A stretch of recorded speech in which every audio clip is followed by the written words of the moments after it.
mic's on, isn't it? Welcome to the EML F1 Season 8 Championship. Today you join us for round 4 here at Silverstone for the British Grand Prix.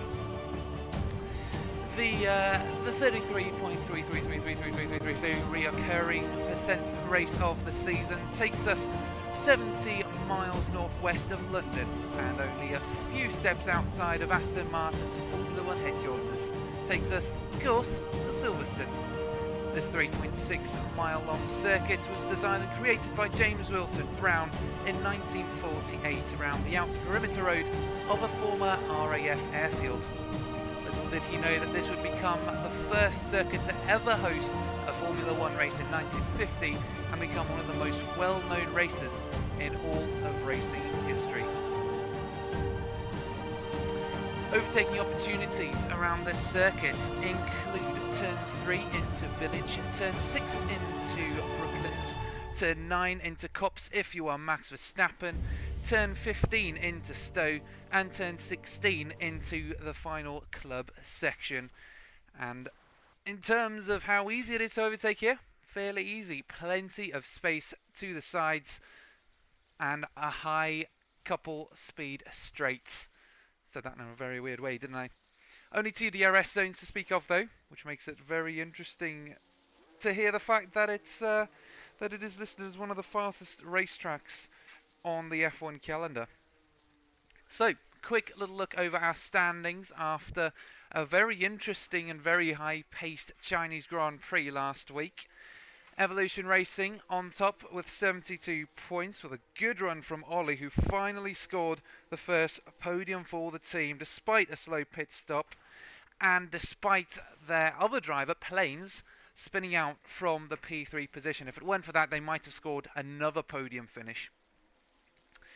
Then it is QSL Esports who are pulling their weight indeed through Gabza, who took the race win last week, and Alien Motorsport is not far off their heels, unfortunately not able to hang on to a podium position until the end. Esports PEC continued to climb despite the absence of Red Flame Joe and a fairly decent performance from Lacey to keep the team's hopes alive. F1 AF, the smallest team on the grid, somehow not at the bottom, absolutely flying through the grid up to P5 with a somewhat decent performance. Xbox Pro Gamers making some good progress as well in Neon, and James scoring another podium finish through Neon. And it would have been Josh who would have had it, but unfortunately some post-race penalties put him further down the grid. FRC Esports continue to struggle, as do Deluxe, XR8 and ERS, although XR8 Esports had Kieran performing relatively well in the early stages of the race. Oh, finally got that done. Our driver lineup for today, we'll just fly through this because the qualifying server is already up. Antonio Jesus back once again with DLX, as well as Danny Gamer. FRC taking Noban and Shanks once more, and EVR running Cooks and Ollie, 2 British drivers I might add. ERS is not out tonight. They have chosen to completely pull out of the event, while Xbox Pro Gamers have Immortals and Neon back. Again, British drivers ready to take a home victory. Gojo and Patrick for the AMS squad with Bibibin and the Grandada. Kieran and Vukosovic take the XR8 squad, while PEC have a lineup of Joe Lancer and Lacey. QSL take Mustik and Vaco as their 2 drivers. Now, if this is your first time joining us, welcome. This is what our leaderboard, our calendar looks like. We've just seen the leaderboards. We've got the Monaco GP next week, round 5. We're almost halfway through this championship. Can you believe it? I cannot believe how quickly time has gone by. Can you believe it was 4 weeks ago already, more than a month ago, when we held our Bahrain GP. Join us for the rest of the season, and I'm sure you will enjoy every moment. A quick little guide on the points. 22 points for the race win, 18 points for P2, 15 points for the last podium position, while it's only 1 point difference from P4 onwards, meaning that the top 15 score points. The pole position gains you 1 point, while the fastest lap gains you another point. Now, I do believe there have been some hassles with the lobby.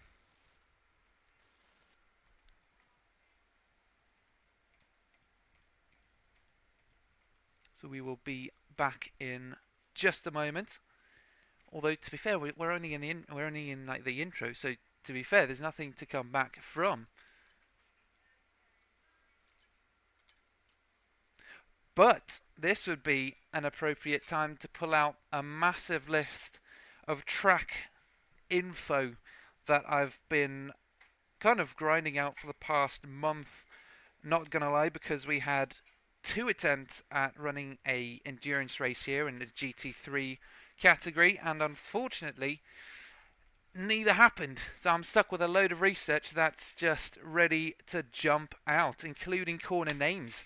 Now, I did fail to mention that this track is very well known for its 3 corner combination known as Maggots, Beckett and Chapel. Now, if you're wondering what they stand for, up to 1991 these 3 corners were 3 distinct bends.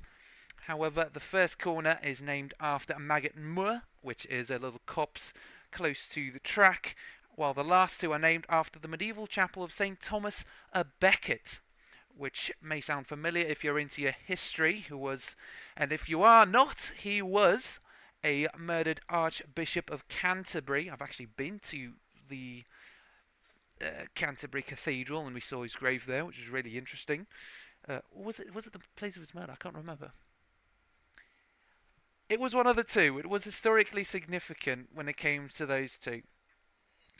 Anyways, so the last 2 corners, Beckett and Chapel, are named after the chapel dedicated to him. So, yeah, you've got those 2.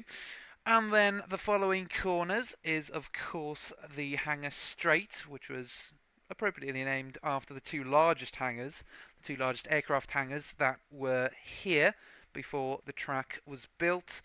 Because keep in mind, this was a previous RAF airfield, so it had a load of bombers and aircraft hangars lying around, which are surprisingly nice to use as race tracks here in the UK, and actually as a museum, as you might find out later.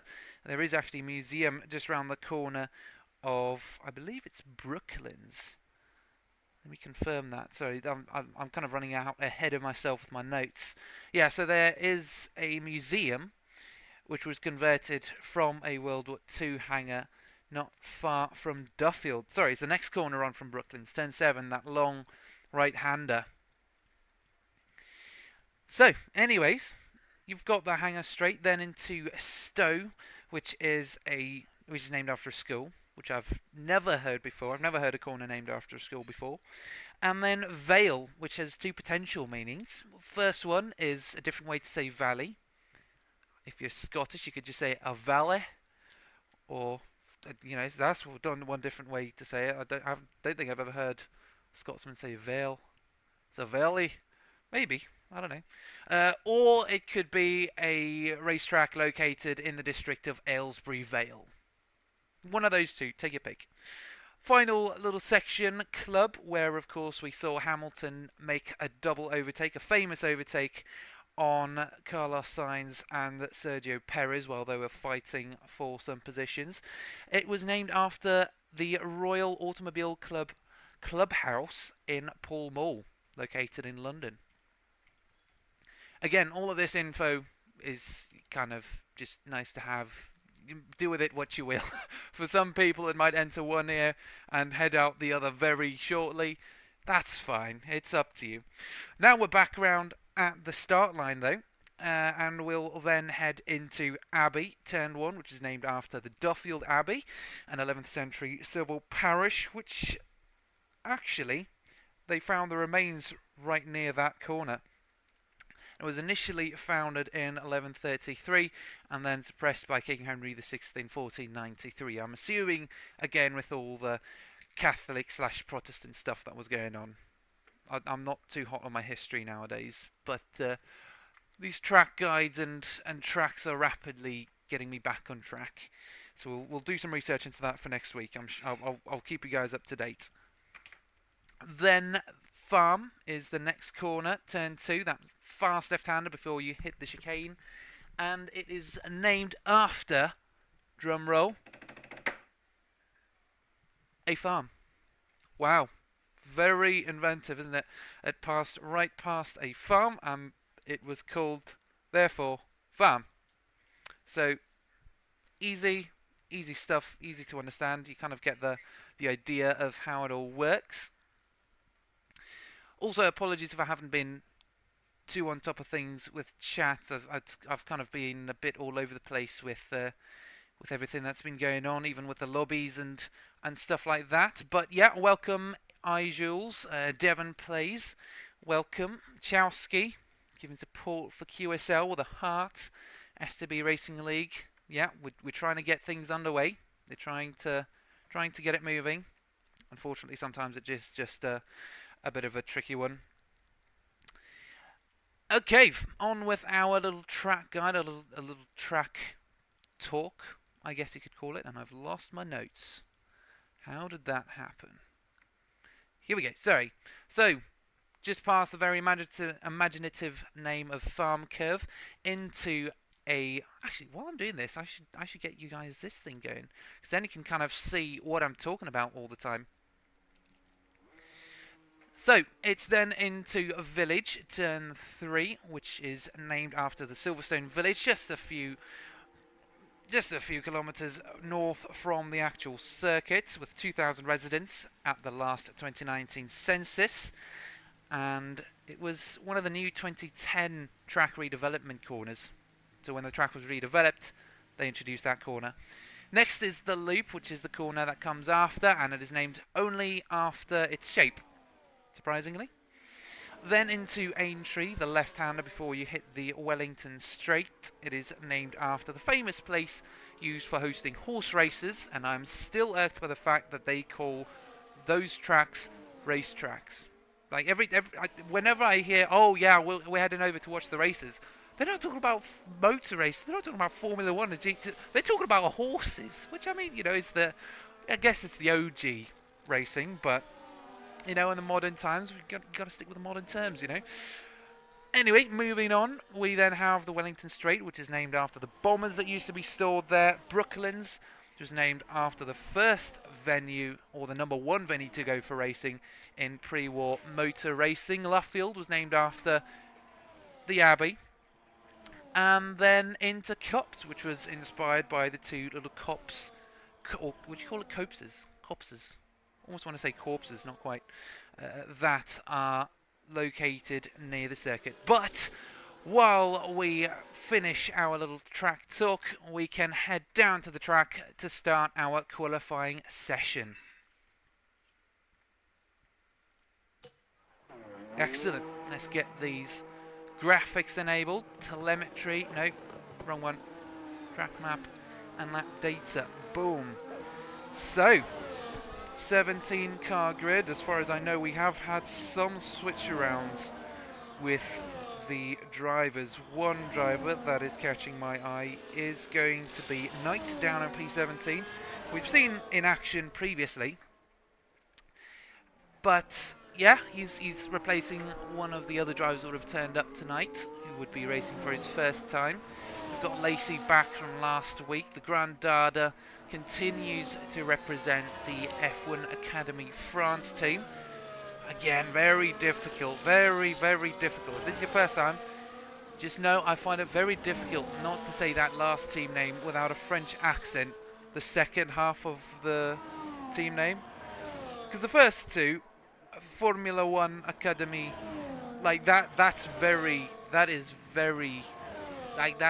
way that they spell it is French. It's an E at the end, not an A. And then Academy, same thing, IE at the end, not a Y. It's then very difficult to withstand the pressure of saying France. Even now I had to stop myself from saying it, but it's very difficult not to say France in a French accent. You will invariably hear me say it though. Like, you will hear me say it. So, drivers to watch out for, I would say Cook's replacing the exotic planes again, sorry. The other EVR driver of exotic planes replaced Kevin's. Sorry, the names are just eluding me tonight. They've had a perfect qualifying record. They've had pole position every single qualifying session this season, and as you can see, Ollie is trying to keep up the tradition, up to P2 with a 126.1, 3/10 off of Lacey, who also continues the tradition of being fast in the PEC side of things. Red Flame Joe, of course, had 2 podiums and a race win, being one of those podiums over the last 3 weeks. Unfortunately, last week just wasn't their week. Lacey, though, looking to switch that round. Joe Lancer, actually also home racer today, British in P4 with a 126.3 as he just comes across the line. He is also looking to continue the good haul of points for PEC, keep them in the run for the championship, as Dark Fate now comes across to start his racing lap. And I think he is the only XPG driver out on circuit today. Unfortunately, his teammate not able to join either now or for the rest of tonight. Sometimes we've had it, drivers can't show up for qualifying. They rather show up just for the race, which is, it's all right, but it means they'll be starting from the back of the grid.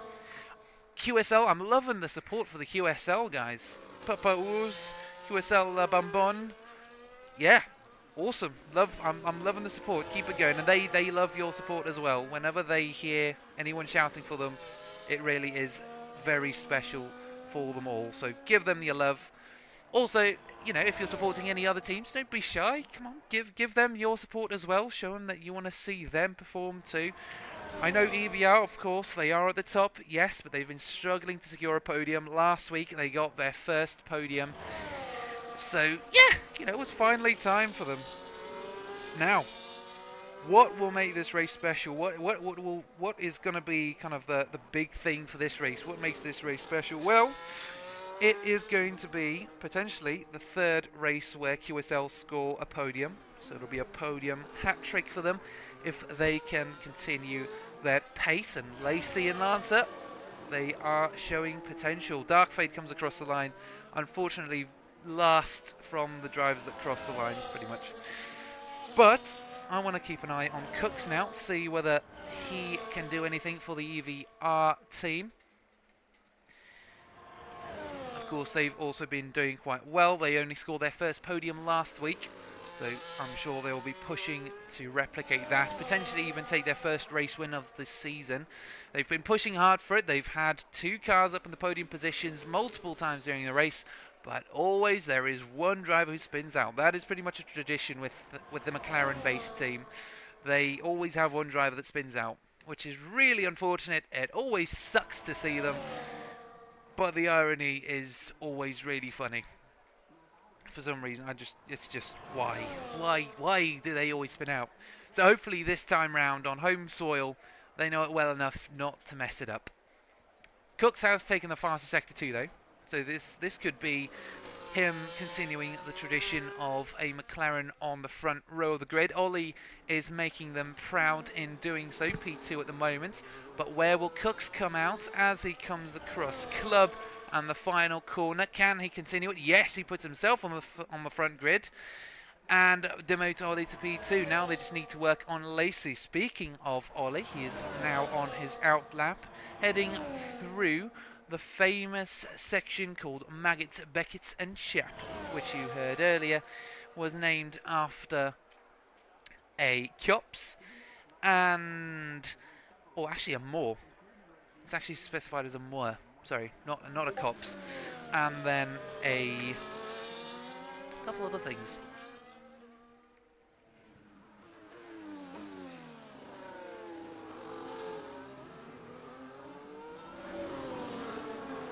Sorry, just had a heart attack. Thought someone was trying to tell me something's not working with a stream, or like let me know, guys, if you're hearing something, if you're not hearing something on stream. Let me know. It's very hard to monitor this kind of thing. And now let's see, what else do we have? So yeah, pretty much at this point it's just whether someone can break EVR's perfect record of qualifying, or whether QSL can score their third podium run-in. That will be very interesting to watch for sure. Ollie now into the second sector soon. He's now right in the middle of it, just as he comes through cups. Now through the three-corner combination, famously called Maggots, Beckets and Chapel. You'll probably hear me say that about 500 times tonight. If you find it annoying, please tell me to stop.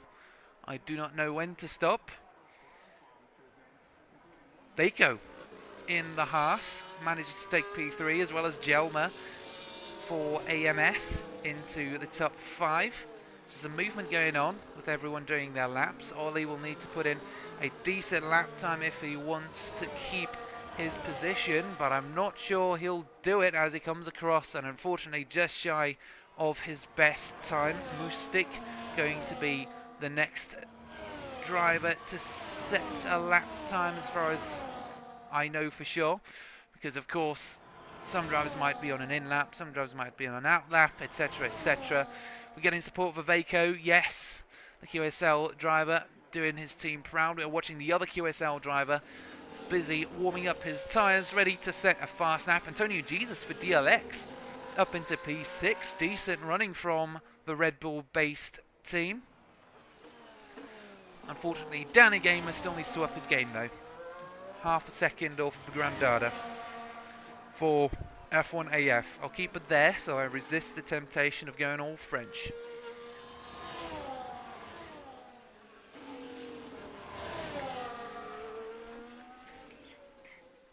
Dark Fade and Night on an out lap at the moment as well.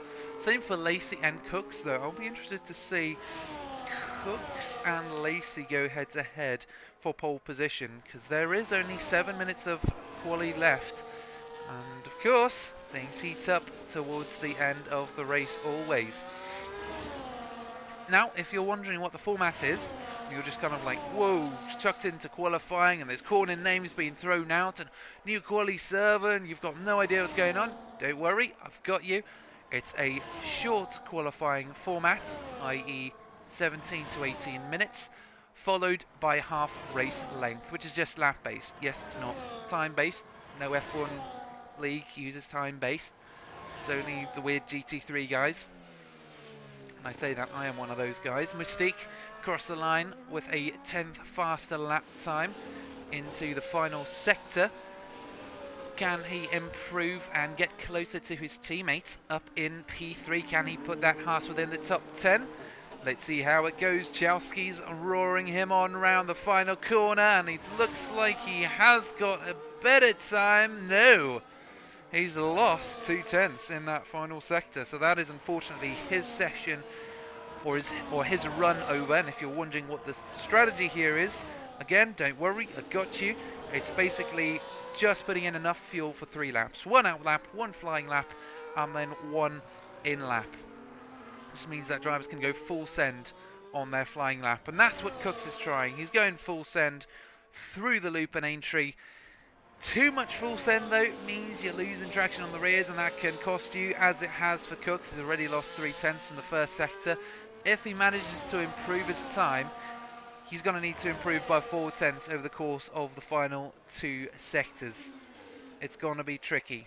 It's going to be tough. But if he can improve by 4/10 through the final 2 sectors now, then he's got another 3/10 that he can exploit the next time he comes around. So if he gets a good time through here, we know he's got plenty of time that he can make up.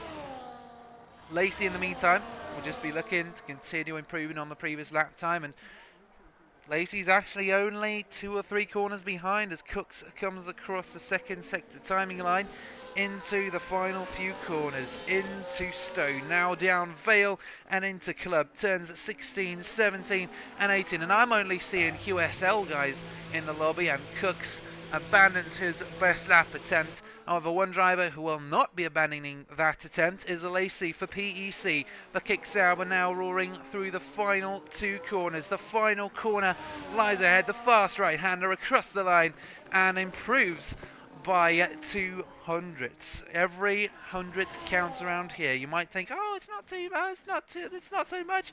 It is a lot in this line of work, and they all add up at some point. Ollie will be another driver to cross the line. Jelma will be the first, though. I'm just looking for potential drivers who could set a fast lap time. Jelma will be setting his first, well, sorry, not his first. He'll be setting a flying lap right now. 4 minutes remaining in quali. The timer is counting down, so these drivers have only a limited amount of time to... Oh, I've just seen a La Bonbon saying that Vaco is on fire. In P3, his car's on fire? What? I didn't even know that was a mechanic in this game. No, I'm only joking, I know what you mean. Yes, Vaco is indeed on fire for the QSL eSport team. He is performing well. Will he be able to withstand Jelma, though, who set a faster Sector 1 time heading into Sector 2 and the next corner, turn 9 Cups. We'll see whether he can hold on to it. He does have one more attempt, pretty much. Vaco has one more attempt before he can take a flying lap. What am I saying? He's got one last attempt at a flying lap, pretty much. Jelma, only 7 hundredths, gained in the second sector. He'll need to absolutely send it through the final couple corners now, and he has invalidated his lap time. Into the pits he comes. Who else is on circuit right now? We do have Ollie coming across the final corner. Now, across the line, where will Ollie find himself? Still stuck in P5. He can't quite seem to improve, and is that maybe a little bit of frustration leaking out the sides of that McLaren, potentially? We've got Kieran now around the first couple corners. I was about to say final couple corners. No, it isn't. It is going... Who is that going... That is the two F1 AF cars literally right behind each other. Could we see some towing strategies? Bibbin maybe allowing... They are on exactly the same lap time. I've only just noticed that. Wow. That is impressive. Bibbin and the Grandada taking teamwork to the next level. They're both right behind each other. They've both got identical lap times. And, yeah, representing fairly well for F1 AF in P6 and P7.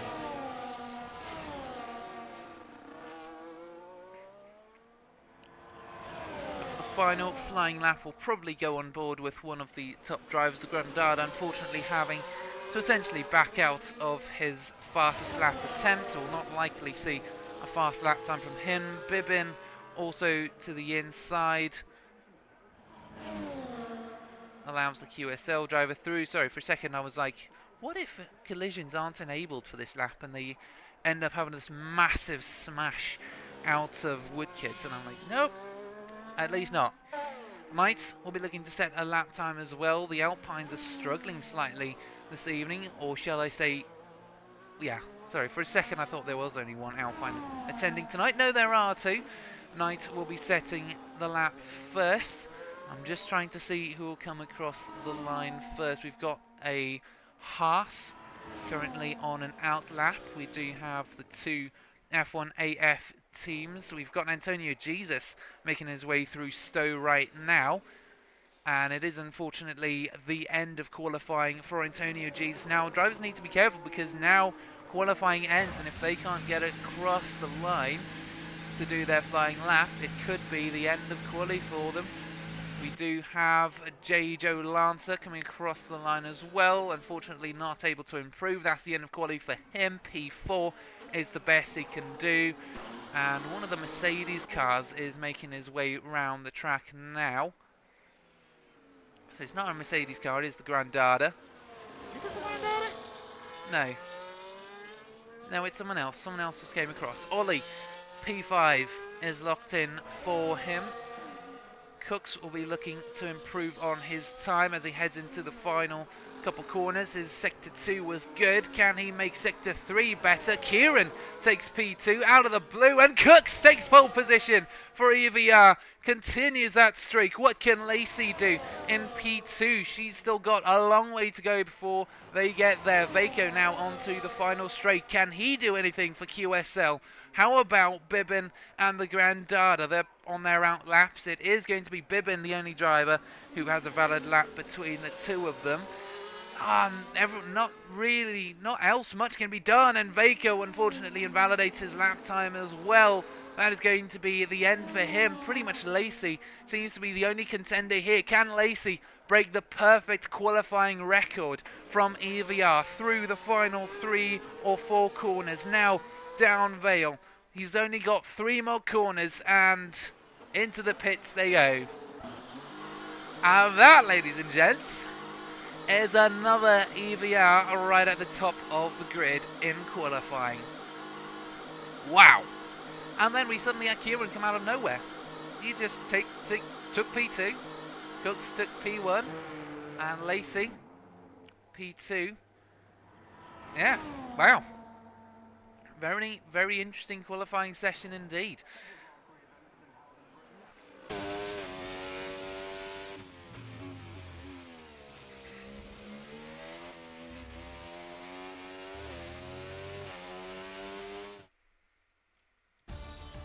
That is the end of qualifying for round 4, and well, can't say I'm surprised. We once again have a McLaren aka EVR right at the top. Cooks taking pole position, 4th race in a row for EVR so far. Lacey for PEC, a good qualifying session for him, as well as for XR8 in Kieran. But join us in just a few moments for the half race length race.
Hello and welcome back to the EML F1 Season 8 Championship. Today you join us for round 4 here at Silverstone for the British Grand Prix. We are about to head into our 26 lap long race, and according to my calculations we will be covering 95.16 miles. Yeah, sorry, got caught on kilometers. 95 miles of racing lie ahead of us. Another EVR car once again scoring the pole position point for the 4th time running. Now it's down to whether they can maintain that position and convert it into a race win. Ollie isn't far off and he will be taking advantage of that. The lights come on. And it's go time. 18 cars go roaring down to turn 1 to start 26 laps of racing, and it's a poor start for the PEC car over Lacey. Kieran takes advantage up the inside into turn 2. Now they've got the other PEC car also waiting to take advantage, but they've been swamped and one of them's off, and that is Lacey, who's losing loads of ground. J.J. Lancer takes up the mantle of the PEC driver out front. He's right up behind Kieran now for P2. Bibbin, not a bad start. Vaco under threat from Ollie down into turn 6. Brooklyn's given space, and there we go, nice and neat through there. Ollie losing some ground, a little bit of lag maybe, a bit of internet issues. AMS Knight up the inside of Moose Stick for P8. And into Cups. Is he going to hang it around the outside? No, he's going to stay behind. Sector 2 still being cleared up. Lacey down to P13 after being spun, after spinning by themselves at the end of turn 3, just out of the loop. That has not gone any worse than it could have for Lacey, except maybe a DNF right at the start. And there's a move from J.J. Lance down the inside into turn number 13. And that is a move done and dusted for J.J. Lancer on the first lap to take P2 on his home circuit. Cook's also on his home circuit, currently leading the race. And as they come across the line for the first time today, it is Cooks who maintains the race lead. J.J. Lancer takes P2, essentially the place over Lacey, where Lacey should have been. But unfortunately, after that turn 3 incident, they'll be on a massive recovery run. Kieran holds on to P3 and has Bibbin in P4 behind. I swear Bibbin has had one of the best starts I've ever seen. I didn't really see too much. All I know is that Lacey in the PEC car had one of the worst starts I've ever seen this season. The Grand Data's making some moves onto Ollie in P6. Wow, some great progress from the F1 Academy France team. Oh, you could hear it coming, couldn't you? Bibbin only 0.1 seconds off of F1, off of Kieran's back end. Tyres please, good sir, asks Patrick Tomas. 1 second. We will in a bit. We just got to wait until we get an appropriate gap. Right now, I'm quite interested to see what happens up here, because we will have DRS open soon, but J.J. Lancer doesn't really need too much of it, just a little squirt down the inside into Stowe, and he takes the race lead. The first overtake for the race lead happens down into turn 15, and it is a Brit on a Brit. Wow, it is going to be potentially, could we see 3 Brits on the podium? I'm not sure, don't quite think so. Kieran, Bibbin, Vaco and Grandada all stand in Ollie's way if he wants to get there. And it is a very close top 5 here. Kieran P3 right up on the back end of the McLaren, but so is the Williams of Bibbin. We'll have DRS now. Let's have a look at what Bibbin's point of view is. He's right up behind him. He can't quite get inside, but he'll have to wait and stay patient until he can get the second lot of DRS down into turn 15, potentially. What does his back end look like? Unfortunately, Vaco not quite all over the back of him yet. Well, I say unfortunately, that's in the Haas's case. I'm sure that Bibbin is not too troubled by that. Lancer and Cooks, though, I'm sure they're going to have a big battle for the race lead here. we could see many overtakes. And as I said last week, we could have one of three things. We could have a spicy affair, a business exchange, or a murder scene. Unfortunately, no murder scene for Kieran. Clean overtake around the outside. Is it going to be a move into the chicane, though? No, the Sauber hangs back, and while all this is happening, Vaco just sits back. The QSL team driver is just waiting for his opportunity. That is now Kieran up into P2. Cooks remains the race leader. Now, if he can keep this up, he can take the first race win for EVR this season and convert all their pole position efforts into a race win, finally.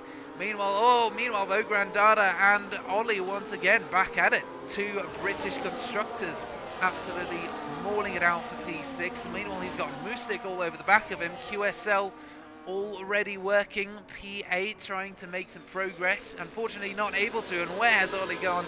Again, a little bit of maybe some sort of lag, some sort of issues with the internet for the McLaren. Out into the main straight though, Joe Lancer is only 2/10 off of the RB. Can he make a move into Stowe? I can see plenty of moves happening. It's all about your run out of Chapel and whether you can maintain that momentum and keep it going. Dark Fade is the first to receive a penalty for track limits. And out onto the DRS zone we go, and there is a big gap between Cooks and Kieran. No overtake for the race lead, potentially from Bibbin for P3 though. The final podium position not on the cards this time round. But further down, the Grandada takes P number... Oh, sorry, that's just gone all over the place. He takes P6 and gets ahead of the group. Behind, though, Moostic on the inside of the Aston Martin. The Aston Martin now back on the inside of the following corner, and he goes out wide. And oh my goodness, and there is a collision, an unsafe rejoin. And that is Dark Fade straight into the wall after colliding with Shanks. Oh dear, that has definitely been a resafe unjoinly indeed, in the words of Jimmy Broadbent. And that is why you use your mirrors. Unfortunate. There's just nothing else for it.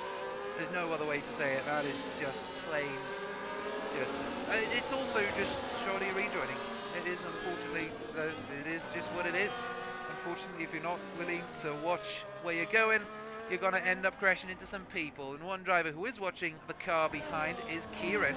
He's watching the green Sauber nip around a little to the side, and there we go. Dark Fade also receives another penalty, and he has actually been disqualified from the session. So it's a penalty. He got absolutely smashed out of the but apparently Nagy is saying that it was a purposeful crash. Well, we'll cast our minds to that in just a moment. Just want to see whether there are any moves into Stowe. Not this time round. Could we see another one from Mystique though, around the outside of Knight into Stowe? Not quite. But yeah, interesting comment for sure. I'd ask what your sources are. Because if it is, then I completely understand why he got disqualified. I'm assuming they might be in a VC for this knowledge to be known, unless it was predetermined. And the virtual safety car now comes out, and I'm assuming that's because of Dark Fade's car is being stranded on the side. Nope, and we are back to green. And again, I'm wondering about that comment, because if he crashed on purpose, yeah, I'm assuming it was just rage quitting. But yeah, his team then gets no points haul this time round, which really sucks. It really does for the Xbox Pro gamers, if that's all they can do. Similar scenario with ERS, the Ferrari guys. Unfortunately, no one could turn up tonight. It's just what it is, I guess. But yeah, if it is a purposeful crash, that's not on. Shoddy rejoin, shoddy crash. All bad. Heading into the three-corner combination though, as we move forward, it is still Cooks, then Kieran, and then Lancer, the PEC driver. Not quite close enough to the back of Kieran to have a look into turn 15. It will be the other way around though, as Kieran lunges to take the race lead. And I think this is the first time he's tasted the front of the pack. And now once he's tasted that sweet wine, will he let go of it? That is going to be the question. And can he build up a gap ahead of the McLaren to then maintain that and hold on to his bottle of champagne? You can already taste it. Well, it's a little early. Lap 7 of 26. You still have another 20 to go before you can taste that champagne. 0.2 between Ollie and the Grandada. Again, we're starting to see the groups emerge. P1 to P5, which is this little lead group. And then the Grandada heads up the next group, P6 to P9. P10 onwards is Lacey with Milos Vukasovic right behind him. We could see a move into turn 6, not quite. But again, up here, I'm always scared to leave this upper area because they can do some pretty quick stuff and things can change very, very fast indeed. And we've seen very many business exchanges happen over the course of a race weekend. And I'm actually surprised at how few overtakes we've seen here, to be honest, unless I've just been completely blind. But usually it's much more active. It is very, very active usually, especially the DRS zones. And well, Cook says, well, watch this. Down the inside into Stowe, where he takes the race lead. Joe Lancer, let's call him Low Jancer. Joe Lancer will be looking to make the same move at some point. But yeah, we'll have to see whether he can actually get close enough to the cars ahead, because he has not had the opportunity to, as they now head into lap 8. And again, similar kind of gaps forming, similar groups. And now, about halfway between the start and the first set of pit stops. Well, I say first set, the only set of pit stops, and it is going to be probably a lap 13 pit stop for most people. That's going to be the average time. You know, whether you take your pit stop earlier or later, it's up to you. See a variation of strategy. We could, but most people will be pitting around lap 13. Take that as kind of the halfway mark of the race. That's usually where people pit. Now, we do actually have time to take a look at tyres and indeed a few other details. First of all, let's have a look at how our drivers have been affected by the first 8 laps of the race. Cook's back up to where he was. Joe Lancer up 2 positions, 3 positions for Bibbin, and the Grandada up 1 position from where he started. So Bibbin, yep, making some good progress. Same with Vukasovic and Shanks. Now out onto the DRS straight though. The PEC looking round the outside. No, doesn't find the light of day and has to stay in behind him. Can he make a move into the chicane? He looked at it. He took a glance and decided, nope, not this time round. We'll wait for the next opportunity. Shanks up 3 positions from where he started, down at P12 with some good progress. Biggest loser, Lacey, down at P10, who's already made some progress though. Up to P10, only 8 positions.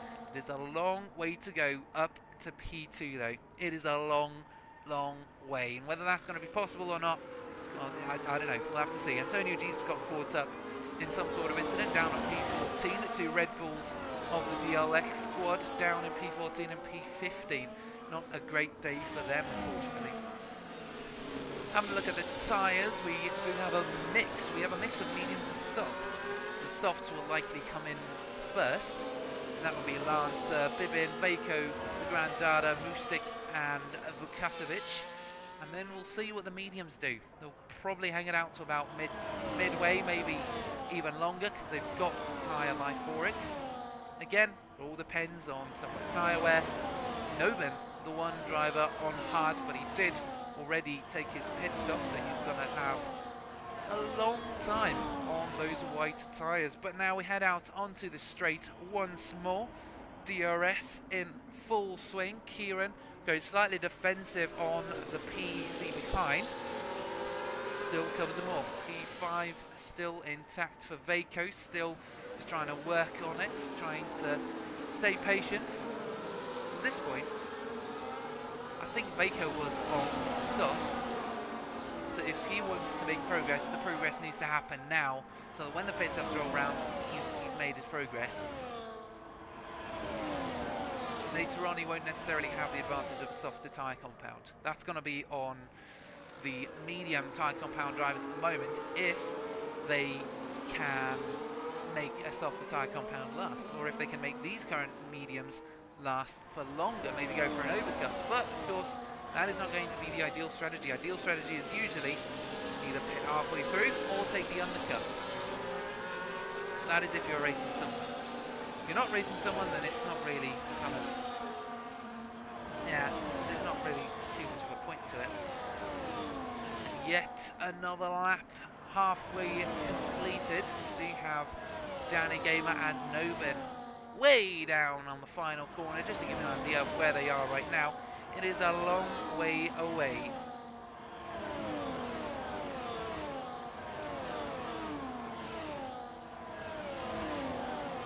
Cooks in P1 still maintaining the race lead with Joe Lancer in P3. Any moves here?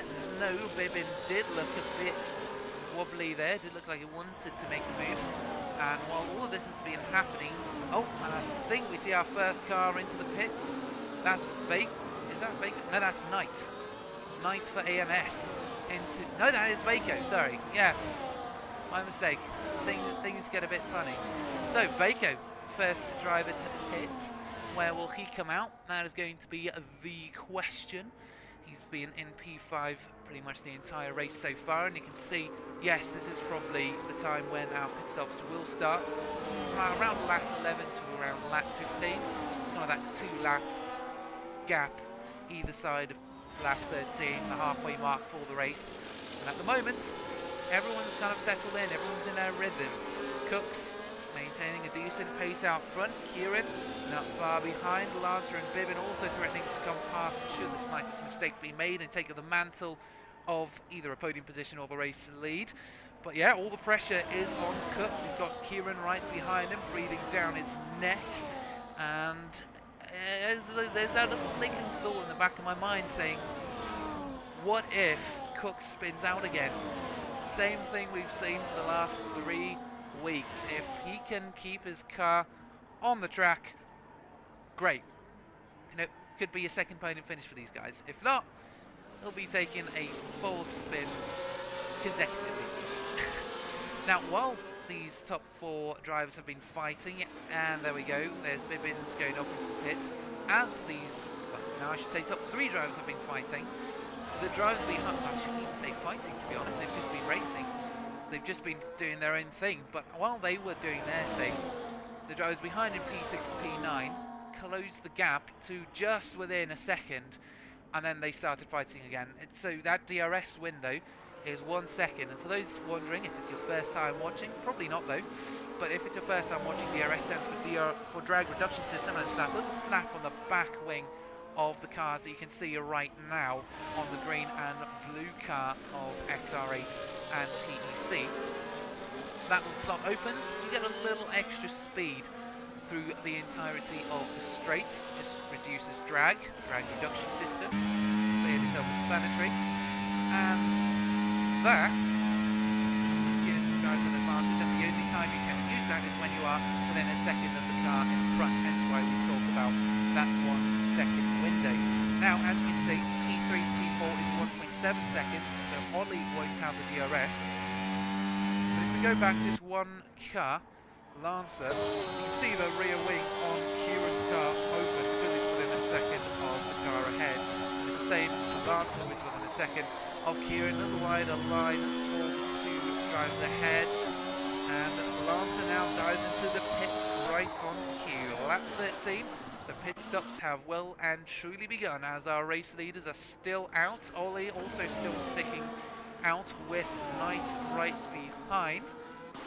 Grandada also into the pits. Lacey continues on. Shanks, Jelma, Antonio Jesus, they continue on. Vaco has taken his pit stop and he's in P11 right now. Coming across the line now. Where will these other drivers come out? Well, that's going to be the question, but another question that needs answering is whether Kieran can make a move on Cooks. Is it going to be a move down into the Brooklands? He's side by side and is passed using the second DRS zone. Yes, we've only seen 1 DRS zone serve as an overtaking opportunity on a straight, but there is a second one, and it is on the Wellington straight. And like a bomber, well, no, not like a bomber, because they're not particularly fast, are they? He just kind of cruised by on the inside. So, I mean, maybe you could compare his overtake to a Bomber somehow. What's it again? It's not a... Oh boy, I'm about to embarrass myself. The literary term. I don't know. I only do commentary. I only talk about race cars. I only talk about how Cooks is looking for his race lead down into the other DRS zone, and he takes the more familiar path down the inside into Stowe. So these two continue to fight. Will one of them buckle and head into the pits first? I don't know. Where will they end up? I don't know. Could we see Ollie assume the race lead? I don't know. A lot of variables. The pit stop phase is the uncertainty zone for me. It is always very confusing knowing what's going on in the pit stop phase. Joe Lancer and Bibbin potentially a fight on for P9, and from P7 down to P11 everyone's within a second of each other. Everyone's got a DRS zone. Up at the top though, Kieran closing ground on Cooks. Sorry, I was just looking at the DRS zone. Back down to P10. On to this magnificent battle four-way for P7. Out into the straight, I'm sure we'll see a few moves. You can see the flap deploy the PC of Lancer looking around the outside for P10. Just ahead, you've also got Jelmer going around the outside, trying to go around the outside, trying to actually defend his position from Vaco, who absolutely flies down the inside. And now Jelmer's bad exit allows these two drivers down the inside, or at least allows Bibbin down the inside into P8, and that is Jelmer losing 2 positions and make that number 3 as PC driver Joe Lancer says, thank you very much. I'll just go down the inside. You've just left me a Lancer-sized gap. Well, I am Lancer. I am he. And will there be another Lancer-sized gap? Yes, he thinks so. Round the outside of Chapel, out into the straight. He's got a massive run. Is it going to be another overtake onto Vaco? No, a little optimistic from my side. I do apologise.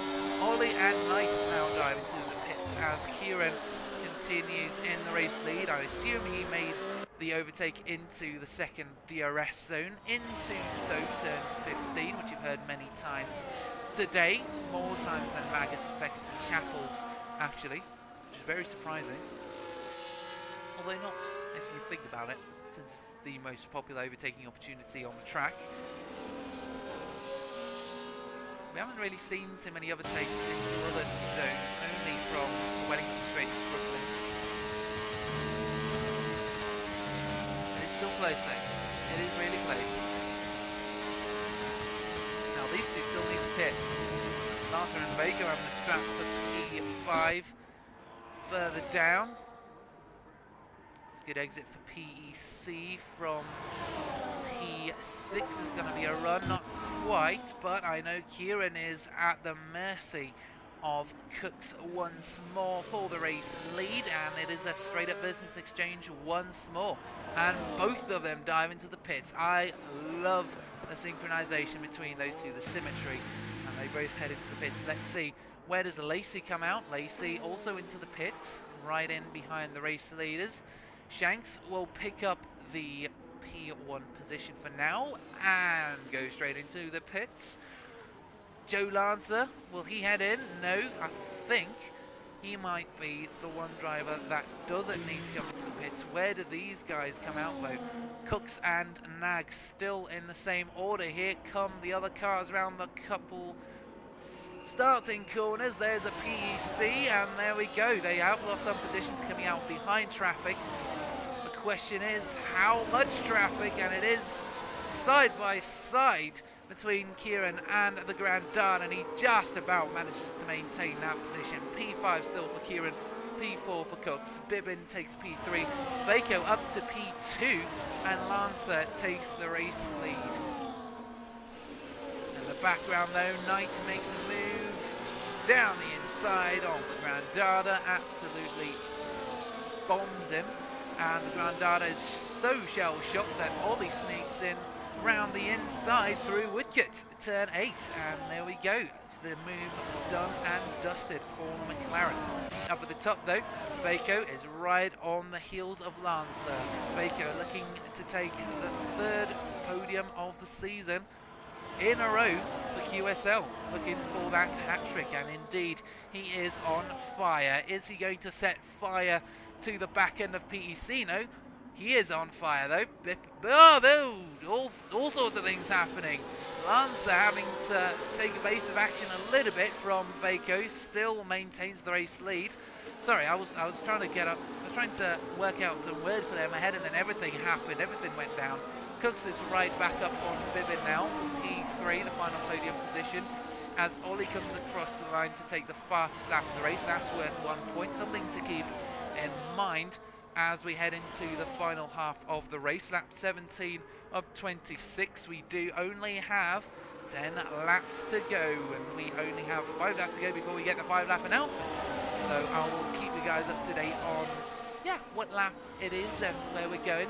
A lovely little view from the top 5, just keeping it clean. Oh no, there is the F1 AF car going slightly wide, and Kieran takes advantage up into P4. He's right up behind Cooks now for the final podium position.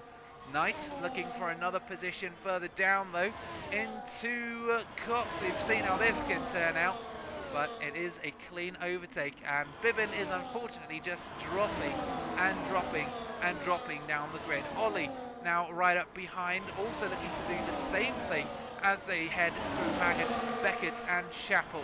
Out into the straight now. Cooks has got a good run. Round the inside into Stowe, not quite. Oh my goodness, all sorts of stuff happening. And they're 3 wide through Stowe. Wow. Just all of a sudden, and Joe Lancer loses the race lead.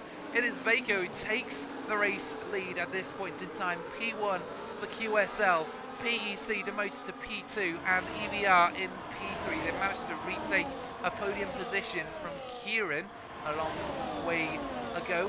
long time ago in a track not so far away, as Lacey sets the fastest lap time, and it's a full send from Cooks down into Village. Can he maintain the position? And Knight takes the position from Lancer. Oh my goodness, Lancer drops down the grid, and in a similar fashion to Lacey, it is a PEC driver once again lost on the loop and Aintree. Oh no, I can't believe. Again, every time something like this happens, it's like, why? Lacey did it, now Lancer, why do you have to follow your teammates? One driver following very closely behind another is Cooks on Vaco for the race lead. Knight in P4, not too dissimilar from these two on Kieran. As they head through Maggots, Beckett and Chapel, Ollie is putting some pressure on Knight for P4 as well. This could look very interesting out onto the straight. So we've got Cooks making a move on Vaco, and he's already got that done with the DRS. Can anyone make any moves behind? There is Kieran going down the inside of Vaco in the background, and he does take P2. There is Knight also up there right behind Vaco. Not quite a move, but he has to go defensive, for Ollie is now down the inside into Club. And there we go, Ollie takes P4 away from the AMS car. Can he get that move done into Abbey is the question. He's not quite ahead, and there's contact, and unfortunately both cars go off. It is not too bad for Ollie, but I suspect he's dropping back slightly to allow Knight back through, and there is utter chaos now in the top 10. The Grandada and Bibbin slip through. Lancer also getting back up into the top 5 potentially. Ollie now side by side with Knight once again. It's going to be an overtake into turn 6, and it is an overtake indeed from AMS. Wow. So now we suddenly find 2 F1 Academy France cars in the top 5 and a QSL car in P3, and once again that familiar battle between Cooks and Kieran raging over the race lead. Unfortunately, Lancer wasn't able to maintain his position up in the podium spots after he spun. Again, I hope they're not picking up tips from EVR. I hope they're not picking up tips from how to do things by EVR.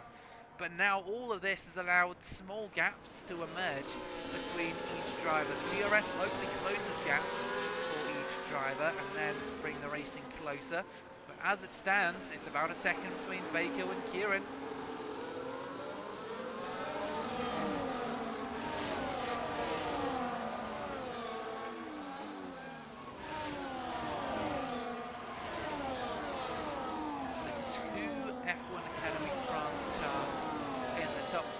They're in the top 5 already.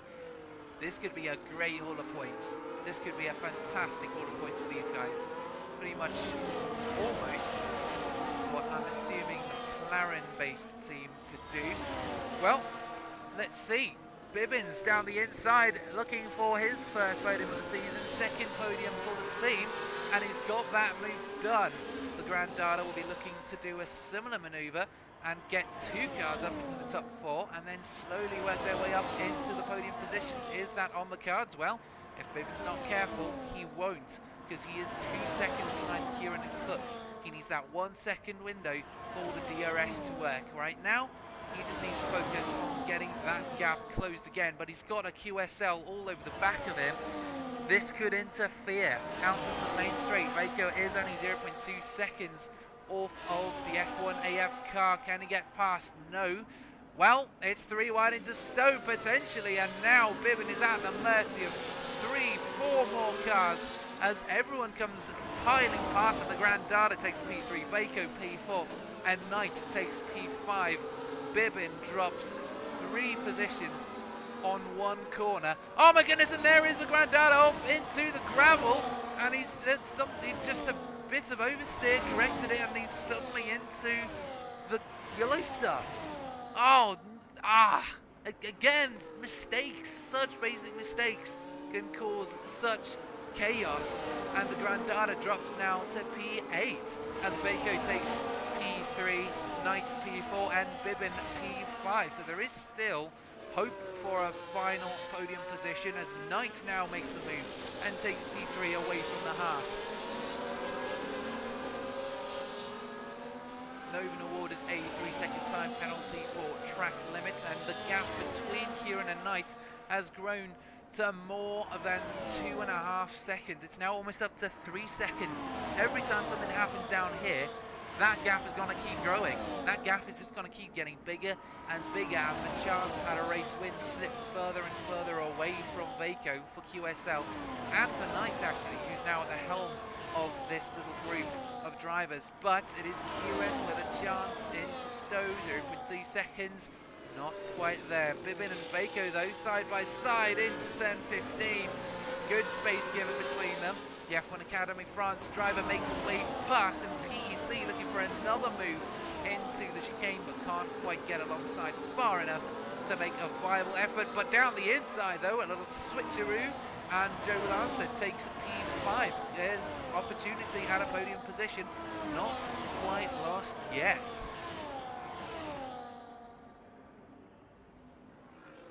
Vaco will be looking to get back up into this group of drivers, all vying for the final podium position. And now other cars start getting involved. Ollie, the Grandada, and Lacey all in the mix. And we've seen these guys before, and we've seen their pace before, and the way they fought before. This could be a very intense fight for the final podium position. Or even just P4. I'm sure Bibbin will be happy with his P4. Yeah, everything's up in the air at the moment. I've got no clue what could happen into the final 5 laps of the race. And that's right, we only have 5 laps of the race remaining. It is, yeah, only 5 laps left. It has gone incredibly quickly, I feel. We've had non-stop action. Unfortunately, not necessarily the best type of action. Grandada seems at the best opportunity with a PEC right behind him. He goes right, PEC hanging back slightly down the inside. Can he make a move on Ollie or one smaller PEC car? Going down the inside, it's 3 wide into the chicane. And who comes out ahead? The PEC on the inside. There is the Grandada on the inside for the next corner. 3 wide into the final few sectors of the racetrack. And that is Lacey up 2 positions, just playing it safe. Round the outside into Abby, though. still side by side, and Ollie maintains P7. So in all that, the Grand Data drops down, but it's not over yet. Into the next chicane, they're still side by side. Lacey absolutely flying through this pack and makes the overtake. The Grand Data looking to do the same thing in the DRS zone. All 4 drivers will have DRS now.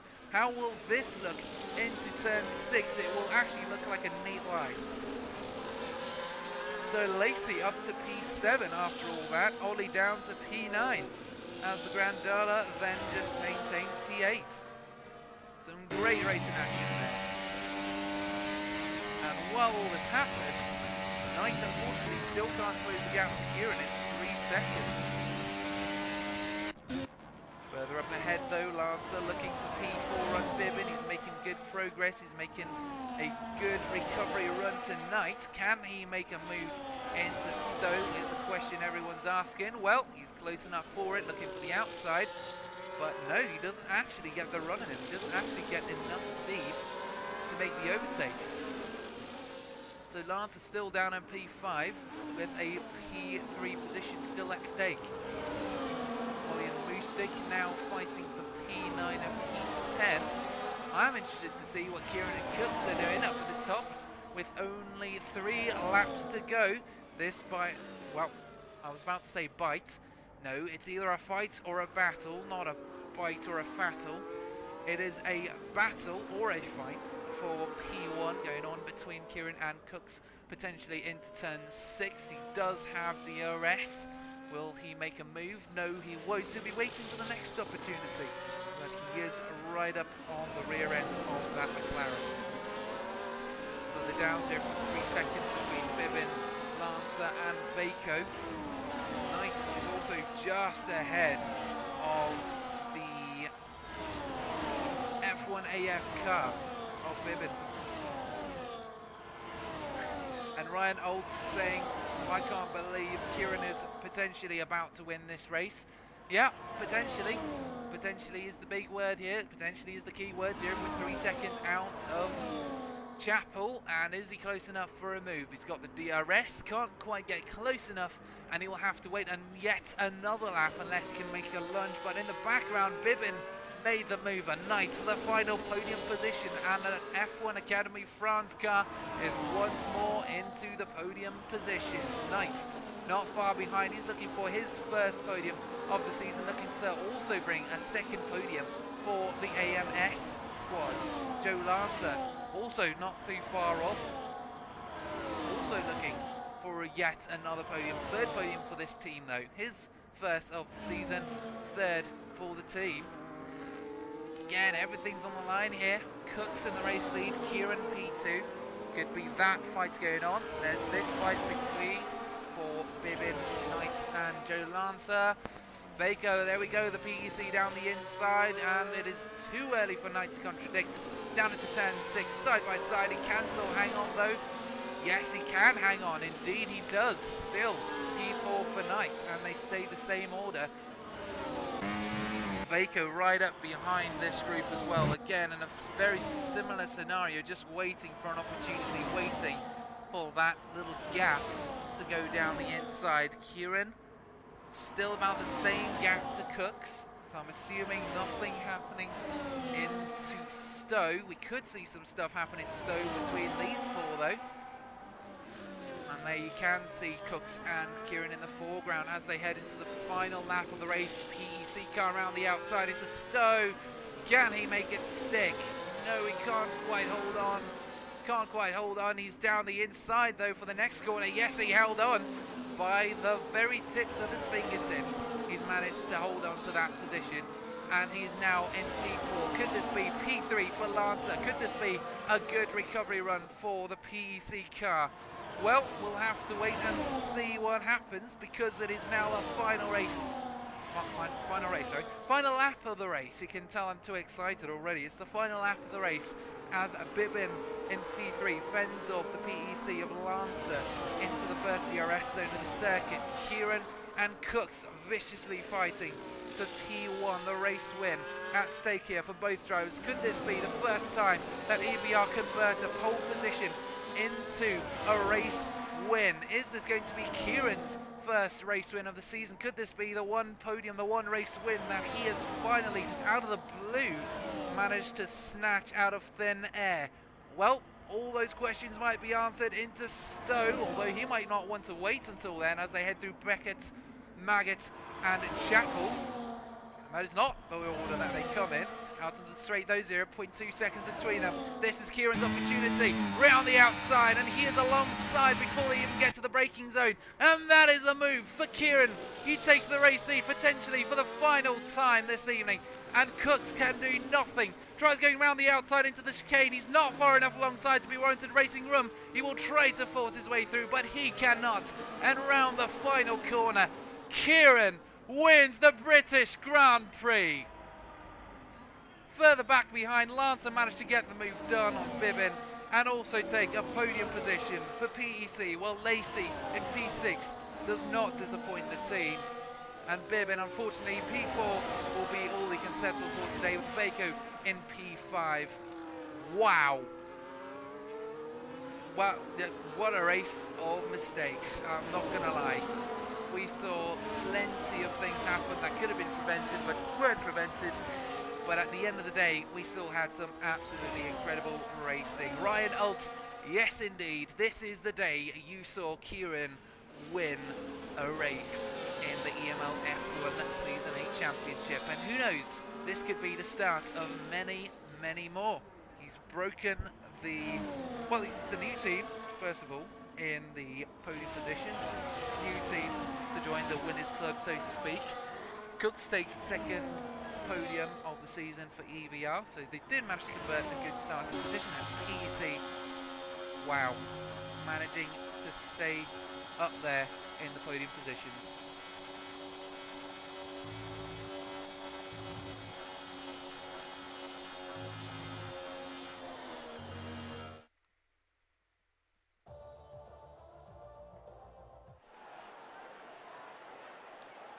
Our podium finishes then. Kieran takes the race win alongside Cooks and Lancer.